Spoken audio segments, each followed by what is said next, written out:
want to talk about Microsoft's comments on Xbox Game Pass discount situation.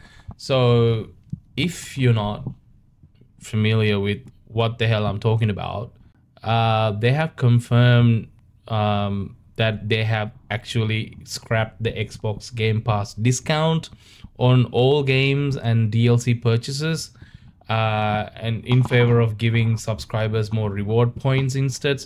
Honestly, don't know what that means. We'll get to that in a bit. But essentially, how it used to work before all these price hikes and changes happened. If you're a Game Pass subscriber, you got discounts on games. Like, it's similar to how it works with EA Play. So if you have EA Play, you get like 10% off all the games, right? If you want to buy them. If it's not in the catalog doesn't matter. If you want to buy the game instead of like playing through EA Play, you can buy it at a discount. You can buy the DLCs at a discount. Same way, Microsoft had the same similar sort of discount. I don't know whether it was 10% or more, but I think it was 10% as well. So you could just buy DLCs for the games that was on the catalog at a discount, or even games. But now they have quietly scrapped it away after the recent price hike, which went up by 50%. So in US dollars, it was the ultimate tier, which is their best value tier in Game Pass, which gave you like day one game releases and all that, which was, the only good thing that was about the Game Pass, really, which was a standout for it. Now going up from $19.99 to $29.99. And they announced that, but they didn't say anything about scrapping the discounts. But they have now confirmed it, and they do have a IGN did an article on that. Obviously, I found that here, which is saying, last week, as part of controversial changes made to Xbox Game Pass, Microsoft was found to have pulled the 10% discount on DLC for Game Pass games that Ultimate subscribers were able to get. The news first emerged when the Call of Duty community noticed that Ultimate subscribers were no longer eligible for 10% off COD points purchases, as well as Black Sale, the more expensive version of Call of Duty's Battle Pass that can only be bought directly with the real-world money for $29.99. Discount was seen as highly valuable for fans who play Call of Duty via Game Pass, but fans discovered that the discount removal extended beyond Call of Duty to encompass the majority of the individual DLC packs for Game Pass games. None of this was mentioned in last week's Ultimate subscription price rise announcement. Well, they announced the price hike and also took away one of the core benefits of owning a Game Pass for most people and failed to mention it. Yeah, I don't know how Xbox keep making boo-boos, and it's getting very hard to, make excuses for them, even if you try. I mean, I'm not trying to, but they just keep digging that hole deeper and deeper, man. I don't know what they're trying to do. Here it says Microsoft has now issued IGN a statement confirming the change. This is not specific to any one game and reflects all games and DLC purchases. Oh, that helps. Thanks for clarifying that. That really does help, doesn't it? Instead of a discount on the purchases, Ultimate and Premium subscribers will earn 10% and 5% respectively in points when purchasing select games and add-ons from the Game Pass library. Ultimate members continue to have 20% discount on select games from the Game Pass library. On top of that, all reward members will earn points when shopping games and add-ons on the store, while Premium and Ultimate subscribers will earn even more, two times and 4 times respectively. See more details on the Game Pass rewards program here. Okay, cool, I guess. Clearly, they thought that was fine to do. I don't know. It says Microsoft Play here, like so many retailers, is to keep your money swirling around its ecosystem rather than your bank account. Microsoft wants its customers to spend the full amount and will then give the saving back to them in rewards points so they can in turn spend on gift cards, keeping the cash in the Xbox ecosystem rather than letting customers save their own money. Yeah, I mean, pro consumer move right there. Like, I mean, if that doesn't scream like pro consumer to the players, I don't know what else. What else? I mean, I don't know what else. Oh boy. I mean, they're really doubling down on their plan with the price hikes and all these changes to Game Pass. I thought a lot of people, when a lot of people started like folding and canceling on the subscription service, there would be some sort of like compromise, you know. I didn't expect them to go like, you know, fold fully back on the changes they made, but I thought there would be some sort of a compromise on its way, just to, you know, keep the goodwill, because that is important, you know, having goodwill, keeping the gamers interested in your subscription service. But it doesn't look like they care that much.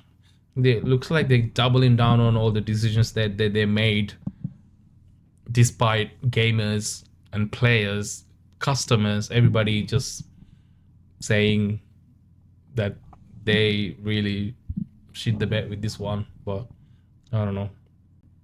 Fans are running the numbers and reassessing whether Game Pass remains right for them. Black Ops 7, which just launched in beta form ahead of its November release, is a $70 game. Microsoft backtracked on $80 after a gamer outcry at the cost of Obsidian's The Outer Worlds 2. IGN's poll on the issue, which now has over 32,000 voters, shows 53.2% of our audience will not subscribe to Game Pass at all. 20.7 said that they were going to Ultimate despite the price. I mean, it is kind of hard to get, you know, sort of deduce what's actually going to happen based on these polls, because it's one thing to just be like, hey, like I'm not gonna use it, I'm gonna cancel it, but then actually canceling it, two different things. It's out of that 53.2% of the audience who will not subscribe, I don't know if that includes people who have already subscribed and thinking of canceling it, and haven't canceled yet. Not sure. I mean, it'll come down to each individual, obviously. Some people will still see value in this. It is, I mean, if you do play a lot of games all the time and that's all you do, I guess in a way it is still valuable even at a $30 price point. If you are planning to, you know, make the full use of the catalog itself, I guess it is still pretty useful to have, pretty handy. But otherwise, like if you're only in there for like one or two things and not trying to play all the games, it's not worth it. You're getting Ubisoft plus all the classics, which is like, you know, like 15 to 20-year-old games, which you probably already have played. And if you go in like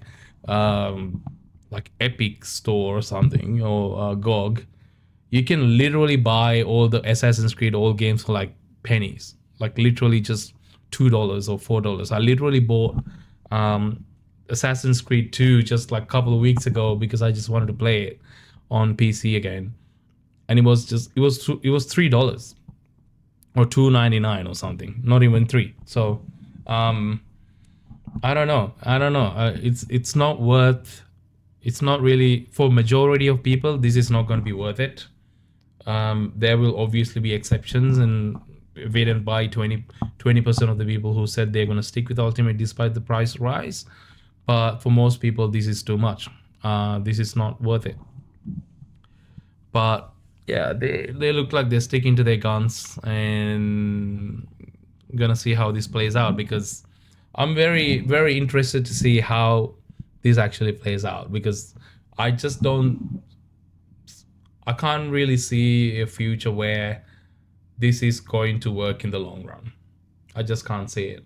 I mean, they're already losing so much money by putting a big game like Call of Duty in Game Pass, which they shouldn't have done. In like, I think if they want to include like first day one releases and all that, they could still do that with most of the other games. But something like Call of Duty, that should have been outside of Game Pass library. One thing is those games come out every year. Full price value window is very short for those games. Like it's literally first few months of since launch, and after that it goes down in value a lot. It doesn't make sense to put those games in Game Pass. It really doesn't.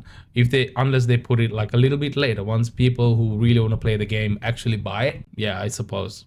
But then again, it does make you wonder, do people who actually like chronically play Call of Duty, they would probably just go buy it anyway because they play it a lot. They probably don't want to rely on the Game Pass to play it.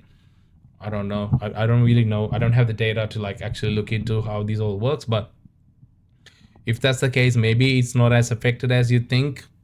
But still, there's a whole report we just discussed a couple of days ago about how putting Call of Duty Black Ops 6 on Game Pass made Xbox lose $300 million. And they're putting Black Ops 7 on Game Pass too. Another $300 million? I don't know. Maybe less actually, because there's a tough competition with Battlefield 6 this year, and so a lot of people jumping on Battlefield 6 instead of Black Ops 7. And from what I can tell from all the comments and all the responses that I see online on comments, different forums and stuff, a lot of people are very publicly excited about Battlefield 6 over Black Ops 7. This could just be the fanboys just making noise, but it looks like overall there are a whole bunch of people who are actually excited about Battlefield 6 this year to play that over Call of Duty.